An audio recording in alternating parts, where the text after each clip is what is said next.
Ang programang ito ay rated SPG. Striktong patnubay at gabay ng magulang ang kailangan. Maaaring may masiselang tema, lengguwahe, karahasan, sexual, horror o droga na hindi angkop sa mga bata. Dahil na blackmail si Tanggol sa kanyang kaibigan ay dito na nga pumayag si Tanggol na gawin niya ang mga inuutos ni Chief Espina para hindi na ito maalanganin ang kanyang kaibigan na kung saan papatayin ito ni Chief Espina kung ito ay hindi susunod sa kanyang mga utos. Sinabi din ni Chief Espina dito sa kanya na hahatian naman siya kung ano ang kanilang makikita. Dito na nga ay umalis na si Bubbles at saka si Tanggol na kung saan nangangailangan sila ng motorsiklo at dito na sila ng tutok ng isang tao at nakuha nilang motorsiklo para sa kanilang misyon. Dito na nga ay nakapunta na sila sa kanilang misyon at successful nilang napatay si Congressman Sevilla.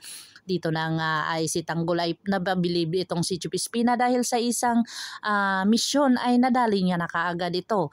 At agad-agad naman itong nag-iisip ang mga kasamahan ni Bong na kung saan talagang tutugisin nila si Tanggol na dito ay papatayin nila. Alam naman nilang pagkatapos ng kanilang misyon na kung pumalpak sila ay kikitili na ang kanilang buhay ni Chief Espina kasi hindi na sila pwedeng pakinabangan dito. At tatablahin na lang nila ang mga kaibigan ni Tanggol at kung saan gusto nilang patayin din si Tanggol sa oras ng mga iyon. Dito na nga ang pamilya ni Mokang ay masayang masaya dahil sa binigyan sila ng sasakyan ni Ramon. At hindi lang sasakyan kundi mga pera para sa kanilang negosyo at sa kanilang mga panggamit araw-araw. Dito na umalis sila ni Mokang na kung saan nag-shopping ito at bumili ng magagarang damit at lahat ng mga gamit na kakailanganin nila ay binili na nila dahil sa minsan lang mangyari sa kanilang buhay na ganun ang mangyayari.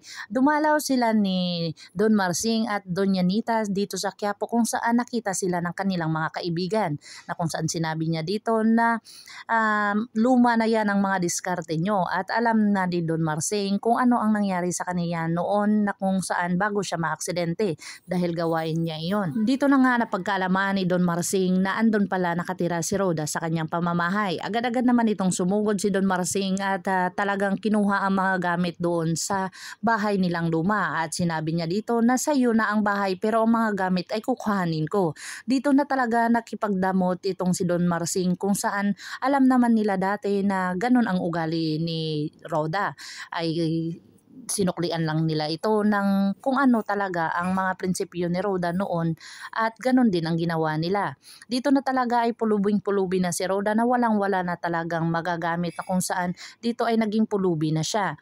At natakot naman itong si Tanggol at humingi ng abiso dito kay Mayor na kung saan baka sugurin sila ng mga kasamahan ni Bong ay talagang wala silang laban dito. At sabi naman ni Mayor, wag kang mag-alala dahil kung gagawin nila iyon, ako na ang makakatapat nila. Dito na ay kampante na si Tanggol kung ano ang kanyang posisyon doon sa loob ng selda. Abangan natin ang mga susunod pa na episode na ito, ang Batang Quiapo. Kung bago lang po kayo sa aking channel, please like, share, and subscribe para ma-update po kayo sa mga susunod pa. Yun lamang po at maraming salamat.